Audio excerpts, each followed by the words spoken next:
it's Hannah, and today I'm going to be doing the mid-year book freakout tag. This tag was highly requested from a lot of you when I asked about what videos I should film on Instagram, and so many of you said that I should do this tag, and then I looked it up and it looked like a lot of fun, so I decided to do it today. Essentially, the way this tag works is that halfway through the year, you basically give your update on some of the books that you've been reading, what your favorite book has been so far, your most surprising, most disappointing, most favorite sequel, favorite new character, stuff like that, and you basically just talk about all of the books that you've read in the first half of the year, because apparently 2017 is already half over. I can't believe that. Of course, as always, I will leave a link to the creator's video in the description box, but without any further ado, I have 13 questions to get through, so let's just get into the books. The first question is the best book that you've read in 2017 so far. Okay, this question is really difficult for me because I have like two that I really love, and I don't know if I can pick between the two of them which one I like more, so you're gonna have to get two answers for this. I'm sorry if that's cheating. One of those books is definitely The Inexplicable Logic of My Life by Benjamin Alire-Sands. I have a full non-spoiler review for this book up on my channel already, so if you'd like to go and hear some more of my thoughts on it, you can definitely go and watch that video. But this book is just absolutely fantastic. It's heart-wrenching and beautifully written and constructed, and I just adore it with every fiber of my being. It's probably the book that has made me feel the most out of everything I've read so far this year. It made me cry, it made me laugh. I just felt all of the emotions, and whenever a book can make me emotional like that, I know that I truly love it. So yeah, this one is definitely currently in the #1 spot, tied with A Darker Shade of Magic by V.E. Schwab. Basically the Darker Shades trilogy. Even though I haven't read A Conjuring of Light yet, the first two pretty much can count as one for me as my favorite because I love this trilogy so much. The thing with these books is that I thought that I wouldn't really like them very much because from most of the reviews that I'd heard, most of my friends and the people whose reviews I trusted a lot said that they didn't really like them, so I thought I wouldn't like them very much, but I actually really loved them. So I'm just so happy that these books kind of took me completely by surprise and I fell utterly in love with them. I also have a non-spoiler review for A Darker Shade of Magic up on my channel already and a spoilery review for the second book, A Gathering of Shadows, so if you'd like to go watch either of those, I'll leave them linked on the screen. But yeah, this is such a fantastic adult urban fantasy series, and it's just so good. It's the closest anything has kind of come to making me feel like the way I feel when I read Harry Potter, because that's how in-depth the world is. So yeah, I love these and I highly recommend them. Question number 2 is the best sequel you have read in 2017. Now for this I could technically also go with A Gathering of Shadows because I loved that book so much, but I wanted to pick something different. And honestly, I think the best sequel that I've read so far this year is Lord of Shadows by Cassandra Clare. Again, I have another book review for this one up on my channel already, so if you'd like to go and watch it, I'll leave it linked on the screen. But yeah, if you ever watched either of my Lady Midnight reviews, you know that I wasn't too taken with the first book in the Dark Artifices trilogy, but I absolutely loved this second book. I thought it was just such an enjoyable read. The characters were so much more fleshed out, and the plot just got so much deeper and way more developed, and I absolutely loved that about it. And now I'm just really excited for the rest of the books in this trilogy and the Last Hours trilogy and all of the other Shadowhunter novels. Like, I just fell back in love with this whole world, and I owe it kind of to this book right now because it kind of just brought me back into all of that and it made me feel all of those feelings again, and I'm really happy that I loved this one so much. Question 3 is a new release you haven't read yet but really want to. And this one for me definitely has to go to A Conjuring of Light by Victoria Schwab. It's been months and I still haven't read this book yet. I literally went to Victoria Schwab's signing for this book, I interviewed her at that signing,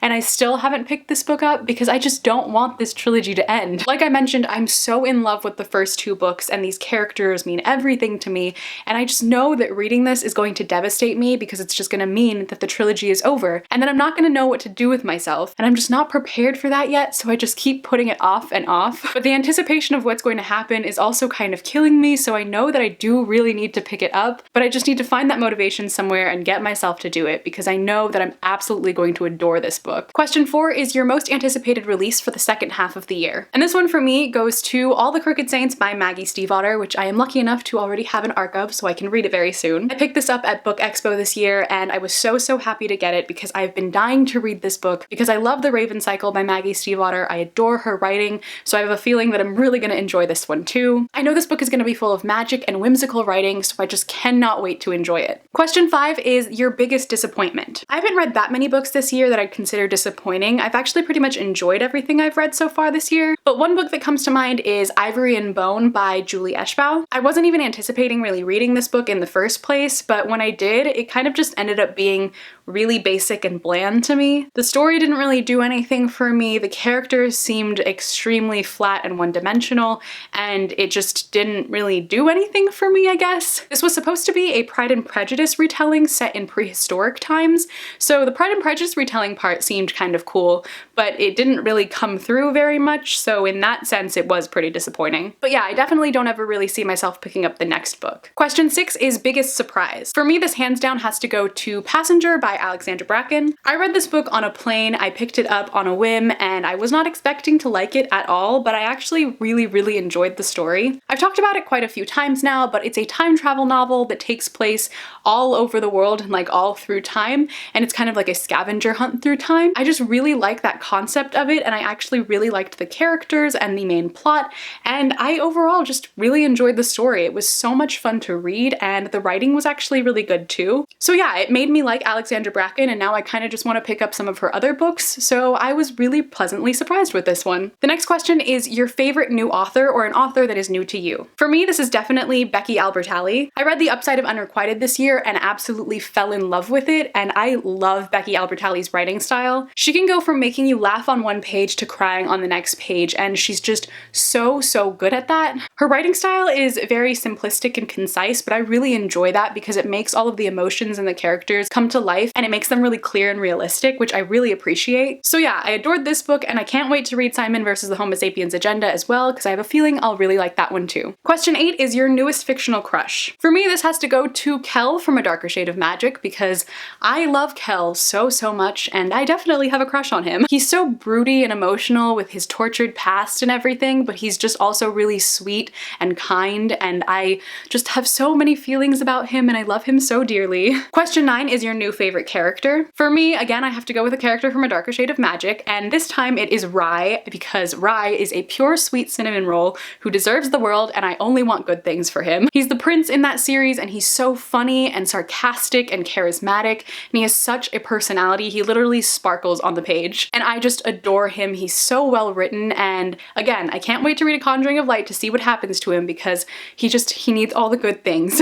Question 10 is a book that made you cry. For me, this definitely goes to The Hate You Give by Angie Thomas. I sobbed so much throughout this entire book because it made me feel so many different emotions. It made me think really critically about so many different things, and then so many things happen in this book that are just so devastating and unfair, and then it just brings you to tears.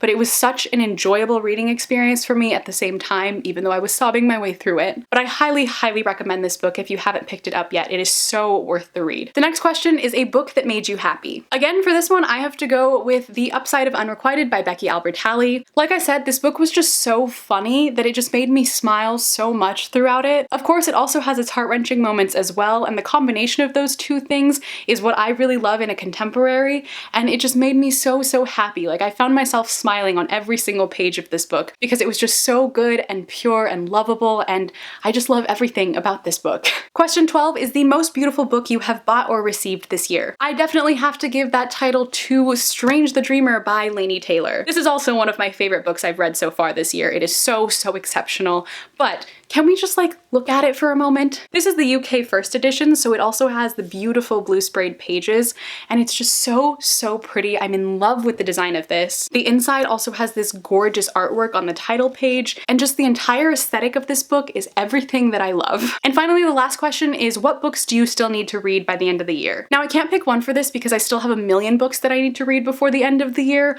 like A Conjuring of Light, like Shadow of the Wind, like The Name of the Wind. So many books that so many people have been telling me to read for so long now. I'll probably make an entire video just dedicated to the books that I still need to read before the year is over. Alright guys, but that is it for the mid-year book freakout tag. I hope you all enjoyed watching this video. Let me know in the comments down below, what is the best book that you have read so far this year? If you'd like to follow me on any of my social media, all of my links are in the description box as always. But thank you all so much for watching. I hope you enjoyed, and I will see you in my next video. Bye!